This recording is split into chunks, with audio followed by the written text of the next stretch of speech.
కాకరకాయ ఫ్రై అస్సలు చేదు లేకుండా చాలా ఈజీగా ఎలా చేసుకోవాలో చూసేద్దాం. ముందుగా కాకరకాయలకి పై పొట్టంతా తీసేసి ఇలా చిన్న చిన్న ముక్కలుగా చేసి పక్కన పెట్టేసుకుందాం. ఒక పెద్ద ఉల్లిపాయ తీసుకుని పై తొక్కంతా తీసేసి చిన్న చిన్న ముక్కలుగా కట్ చేసుకుని పక్కన పెట్టేసుకుందాం.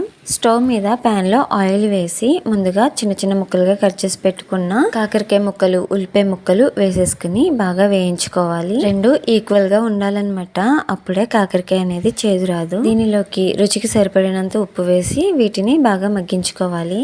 ఇలా కొంచెం కలర్ చేంజ్ అయిన తర్వాత చిటికెడు పసుపు, టీ స్పూన్ ధనియాల పొడి వేసి అలాగే సరిపడినంత కారం వేసి మొత్తం అంతా కలిసేలా కలుపుకోవాలి. ఇలా కలుపుకుంటూ 10 నిమిషాల పాటు వేయించుకోవాలన్నమాట. కరివేపాకు ఇలా చిన్న చిన్న ముక్కలుగా కట్ చేసుకుని వేసుకుని బాగా వేయించుకోవాలన్నమాట. అంతేనండి, అస్సలు చేదు అనేది ఉండదు. వీడియో నచ్చితే లైక్ చేసి సబ్స్క్రైబ్ చేసుకోండి. Thanks for watching.